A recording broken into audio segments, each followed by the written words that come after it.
Well, hello, friends. Mike Falkenstein here with 1-8 Catalyst, and I'm very excited about this next interview that I have in our What is 1-8 Catalyst Doing Around the World series. I'm very excited to be able to interview Dave Eldert. And Dave, you're actually at your home in Brazil now, and I'm just so thrilled to be able to interview you. Let me just set this up, Dave, by saying that you and I met each other, as I remember, a couple of years ago at a missions conference in South Carolina.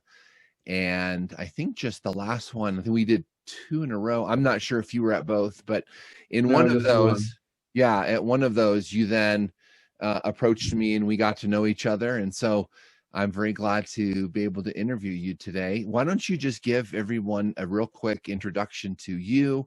I know your ministry is called Brazil Gospel Fellowship Mission. And Right. so I've gotten to know not only you, but a couple of your other staff. So give everyone just a quick minute or two introduction to yourself and your ministry. Okay, I was born in Pekin, Illinois, and went to high school there. And graduating from high school, my folks kind of said, "We'd like for you to go to a year of Bible school." And I thought that was fine. I had no idea for sure, what I was going to do. I tell everybody that I had thought about being an electrical engineer. The name sounded kind of interesting, but I didn't have any idea what it was. So after maybe about a week there, or 2 weeks there actually, one of the missionaries from our church came by and said, "I'd like to know if you'd like to go to Brazil for a few months." And shorten the story down, 2 years later, I went down for 1966, 67 for 8 months, and liked the mission, and came back in 1972. So I was a pastor for about 14 years. I was a Bible school director for about 18 and a teacher on for about 27 years. And then now we've been here in our new area for about 7 years. So there's 3 phases to our ministry. And I've always had an interest in being able to teach. And that's basically what I've tried to do. Okay, so all of this, your pastor, your all these different things, that was those roles were in Brazil, is that right? Oh, yes, yes. Okay. Yeah, since And 1972. I don't know Portuguese very well, but it sure seems like all of those years that you've spent in Brazil serving there has served your Portuguese language well. So that's great. So I know your ministry, and maybe you in particular, have a heart. You're beginning to develop some resources for your ministry, and one of those resources now is the book that I wrote, What You Do Shows Who You Are, the book on the 6 marks of a disciple. And I think, if I remember right, you had gotten a copy even while we were at the missions conference. Right. You read it, and then you came to me. So give folks a little bit of an idea of your process as you saw this book and said, oh, this might be something that we could use in our ministry in Brazil. Well, the book is very personable. And I suppose I should back up just a little bit. Since it was a missionary conference, and Mike is a missionary, and I was too, there's that immediate connection. Oh, what do you do? How do you do it? And all of that kind of thing, or trying to get something better for yourself and the ministry that you're in. So in seeing the book, discipleship is very important. So, well, this might be a very good place to start. And so I asked permission, and we've been working on it for a little bit longer than I'd hoped. But anyway, we've learned an awful lot on the way. Yeah, and that has been interesting for me to see. We've had a couple of things, right? One, just kind of COVID and that whole thing where, I know you guys were home in the US for a time and actually ended up staying longer than you'd expected, partially because I think you'd contracted the virus, right? And I was in the hospital for 10 days. Yeah, you were in the hospital. And of course, all of us on the 1-8 Catalyst side were just praying desperately for you at that time. And so But then also, I know that this is one of these. This is not the first book resource you've translated, but it's kind of early in that process, right? So, just in Oh the yeah. translation process, you've learned a lot, haven't you? Oh, it's just, unreal. And I was trying, I'm somewhat methodical. I go from A to B to C, and Uh-huh. no way to skip any of the numbers.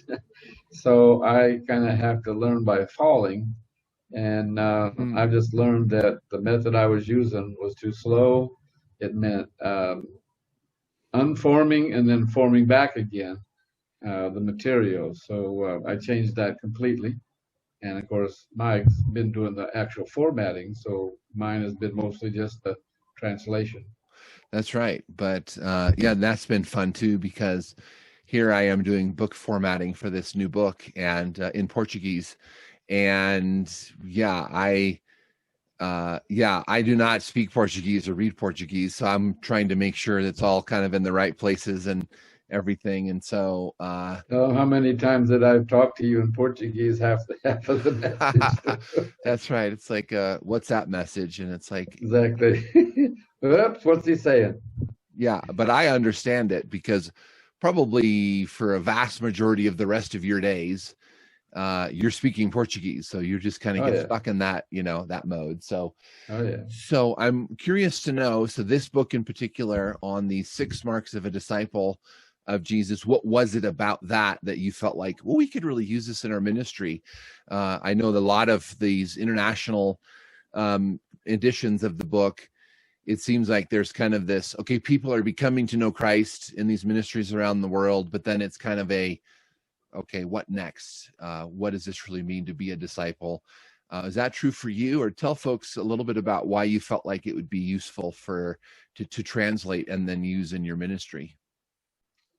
Well, something that was said about Christianity as a whole some time ago, it's been a while now, is that Christianity is about 50 miles wide and about 2 inches deep.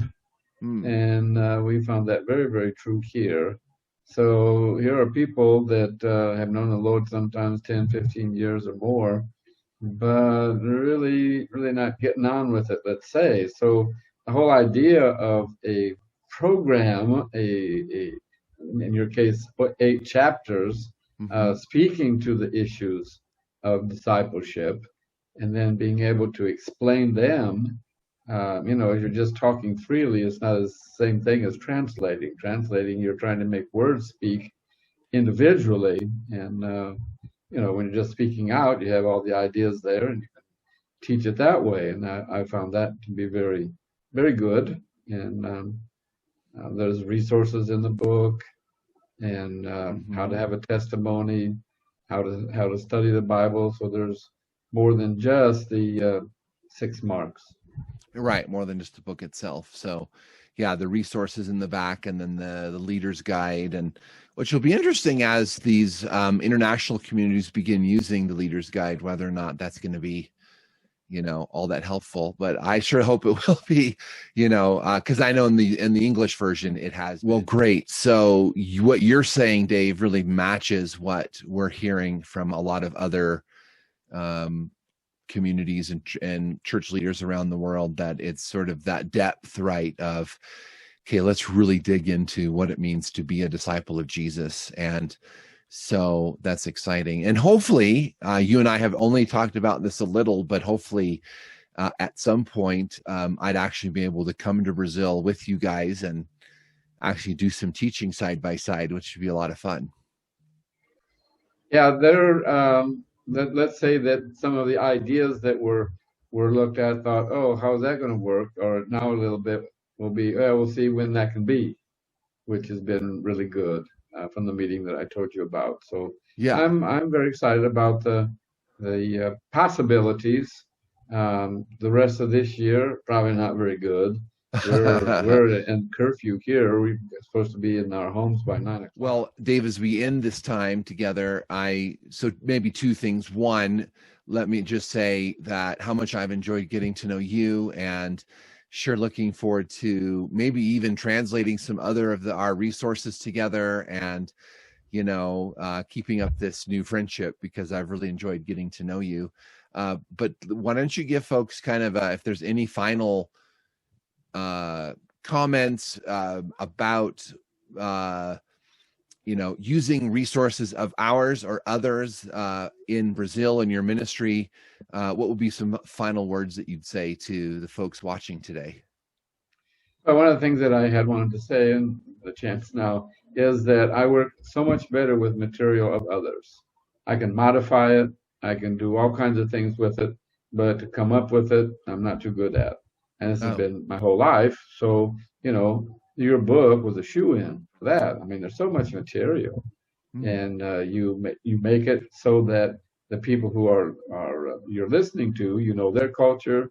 You try to bring it into their context, and that's been pretty easy. It's just it's all laid out, and it's things that are straight from the Bible. So I mean, they may want some cultural differences as how it might be explained, but they've got to take the Bible. And I found that the book was very clear in presenting what the Bible says about these things. Great. You had your good examples and people like that. Yes. But you also had your great composition, let's say, of the verses into those areas that you wanted to teach. So, it's quite a resource. Yeah. That's great. Yeah. So, obviously we really feel like that a ministry dedicated to creating resources and delivering training does have a return on investment, right? There is something to a place where God could use us. So I appreciate you saying that. So, well, Dave, thanks so much for your time. Look forward to, again, continuing this relationship, and I hope it works out to for me to get down and see you guys in Brazil. Yeah,